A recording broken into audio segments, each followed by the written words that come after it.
ఒక సినిమా గురించి తెలిసిన వాళ్ళు, సినిమాతో ప్రయాణం చేసేవాళ్ళు, సినిమాతో జీవించేవాళ్ళు, సినిమాని ప్రేమించేవాళ్ళు అయినటువంటి గౌరవనీయులైన జర్నలిస్టుల సమక్షంలో ఈ కార్యక్రమం జరగడానికి చాలా హ్యాపీగా అనిపించింది.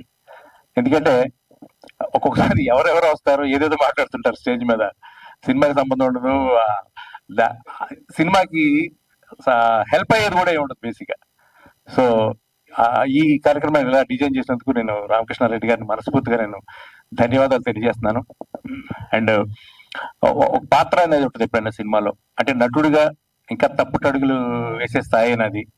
ఆ ఒక పాత్రకి ఔచిత్యము, ఆహార్యం, భాష, ఇవి చాలా ఇంపార్టెంట్. ఈ మూడు కూడా, ఈ మూడు ఉన్నప్పుడు డెఫినెట్ గా అక్కడ పాత్ర కనిపిస్తుంది కానీ పాత్రధారి కనిపించడు.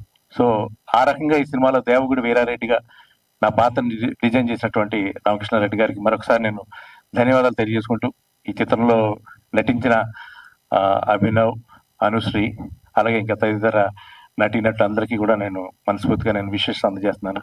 అలాగే మా డిఓపి లక్ష్మీకాంత్ గారు, ఎగ్జిక్యూటివ్ ప్రొడ్యూసర్ ప్రవీణ్ గారు, ప్రొడక్షన్ కంట్రోలర్ చౌదరి గారు, ఎడిటర్ నాగిరెడ్డి గారు, ఇంకా ఎవరన్నా మర్చిపోయి ఉంటే క్షమించండి. అలాగే ముఖ్యంగా మా తమ్ముడు మదీన్ మదీన్ అసలు మదీన్ అంటే ఒక రెగ్యులర్ లవ్ స్టోరీస్ కో లేకపోతే ఒక హాఫ్ బీట్ ఫిల్మ్స్ కో బీజిఎం చేయడం చాలా ఈజీ ఒక రకంగా చెప్పాలంటే, ఎందుకంటే ఇంటెన్స్ తో వెళ్ళిపోతాం కాబట్టి.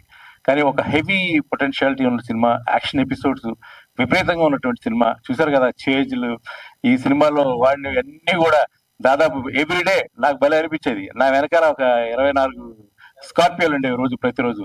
నా పక్కన ఇటొక 10 మంది, ఇటొక 10 మంది కత్తులు తుపాకులు పట్టుకుని ఉండేవారు. Thank you sir. నిజ జీవితంలో నేను ఆ పనులు చేయలేను, కానీ ఇవన్నీ సినిమా ద్వారా నెరవేరే నాకు. ఎప్పుడు ఎవ్రీడే థియేటర్ లొకేషన్ లో మినిమం 200 ఉండేవారు. అక్కడ 200 to 500 అట్లా కూడా ఉండేది. అక్కడ ఊళ్ళు తరలి వచ్చేవారు షూటింగ్ గారికి. అదంతా రేపు పొద్దున మీకు ఆ గ్రాండీ అంతా స్క్రీన్ మీద కనిపిస్తుంది.